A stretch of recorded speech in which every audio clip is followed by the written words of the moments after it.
I like the Nexus 4 and I like the Nexus 5 as well. But last year, I skipped out on the 6 because I felt it was a little too large. I'm sure there were others like me because this year Google's come out with not one, but two Nexus phones, the 5X and the 6P.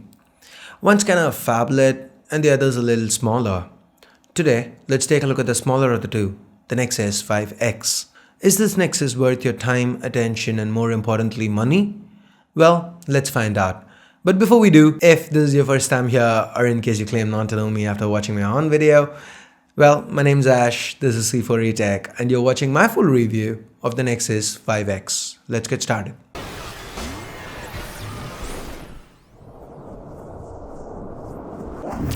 So first, let's start with the build. The 5X feels great in hand, for me especially given that I like smaller form factors.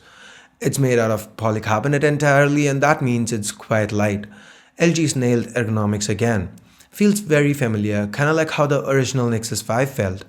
The fingerprint sensors placed quite sensibly, exactly where your index finger rests when you hold the phone in one hand. Let's get back to the fingerprint sensor in a bit. Overall, I like how the 5X is built. Despite the lack of glass or metal or any of the so-called premium materials, it still doesn't feel cheap, feels solid but light and ergonomic at the same time. Good job LG. Part of the reason why it's relatively compact and light is due to the fact that the 5X sports a 5.2-inch display. This is a full HD IPS LCD display that gives the 5X a pixel density of 424 pixels per inch. And we also have Gorilla Glass 3 for protection. For the most part, this is a good display. The viewing angles are stellar, no color shifting, and it's sharp. The colors are a little warm though. Not enough to bother me or make me call the display bad. That being said, there have been reports of some displays being warmer than others.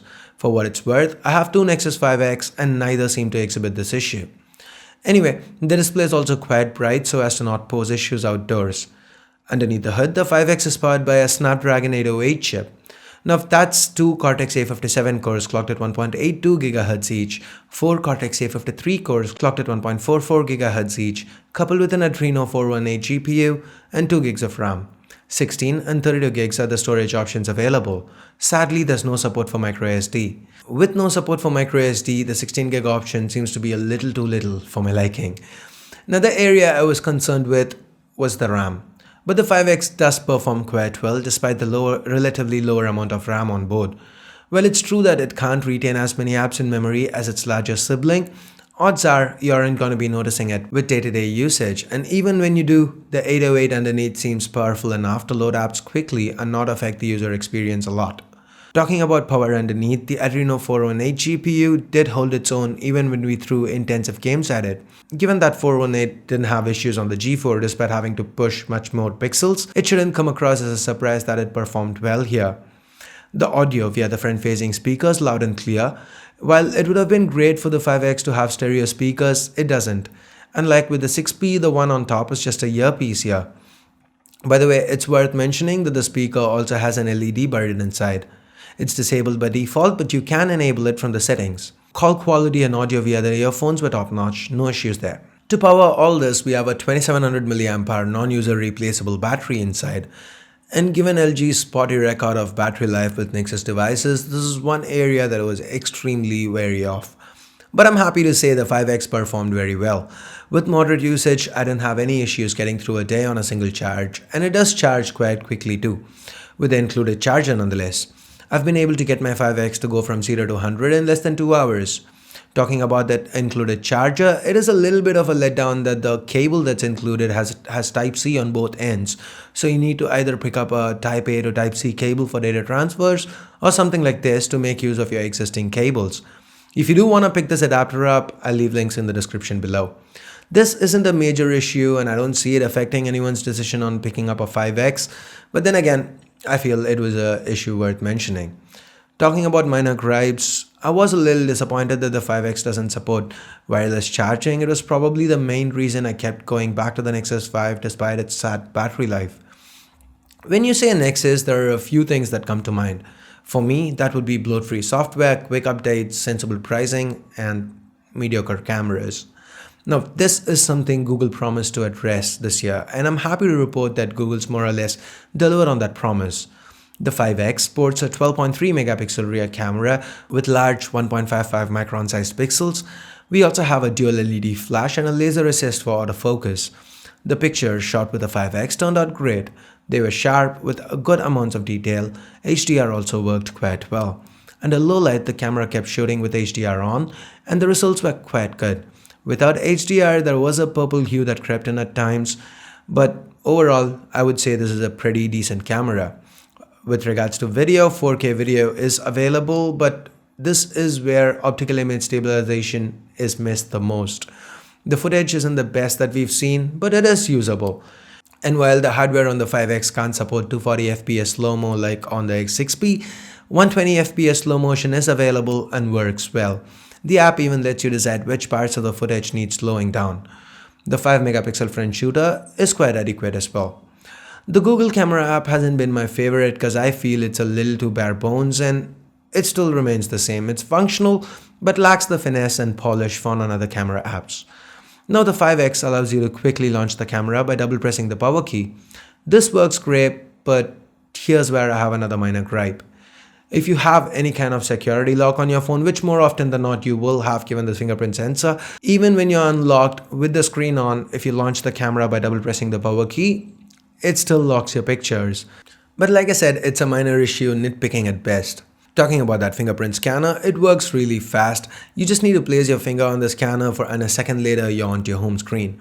The scanner is quite accurate and even managed to read my fingerprints from weird angles. One downside to this placement is that you can't use your fingerprint to unlock your phone without picking it up. So with that, let's now talk software. The 5X runs on the latest version of Android 6.0 Marshmallow. Being a Nexus, we don't have bloatware or a manufacturer's skin on top. This is Android the way Google meant it to be. Marshmallow brings with it a few new tweaks. A redesigned clock, animations more in line with material design, better handling of permissions, ability to deny some permissions at a per app level. We also get a memory manager that shows the apps in memory and the amount of memory consumed. All welcome additions. The app drawer has also seen some changes now.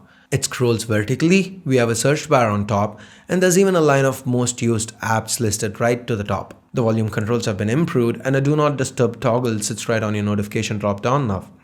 Google's official adoption of fingerprint scanners in the form of Nexus imprint means more apps can now take advantage of it. We should be seeing more third-party app support for fingerprint soon. Another new feature of Marshmallow is Now on Tap. Long pressing the home key gets you Now on Tap. Basically a search for what you've been doing. Works quite well. For example, say I'm reading a Wikipedia article of Uncharted and want to check out a review. There you go, Google Now on Tap gets it done. One of the most important features of Marshmallow is not one you can visually see. Doze. It basically turns off network access and in some apps when your device is left idle. Say on a desk without movement and with the screen off. This helps preserve battery when on standby and is one of the reasons for the battery life being quite decent here on the 5X. Google's now taken a page out of Motorola's playbook and Android now has the Moto Display feature built in. So pick up your phone with the screen off and you'll see notifications as white text on a black background. Well, the fact that the 5X doesn't support an AMOLED display means this doesn't really account to battery savings. The color rushing back when you tap the notification does look really cool. Overall, the software on the 5X is well optimized and works great.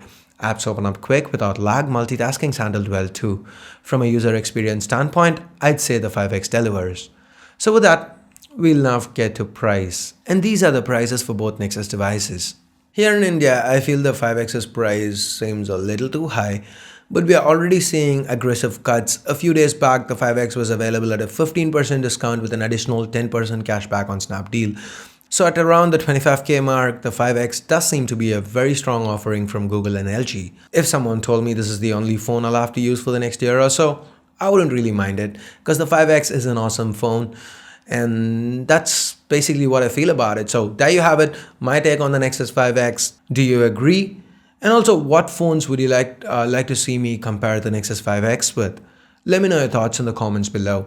So I guess that's it for my review of the 5X. You know what to do. And if you don't, thumbs up if you liked it, thumbs down if you didn't. If you have some constructive criticism to offer, head on over to the comments. If you do want more videos like this, hit that subscribe button down below if you haven't already.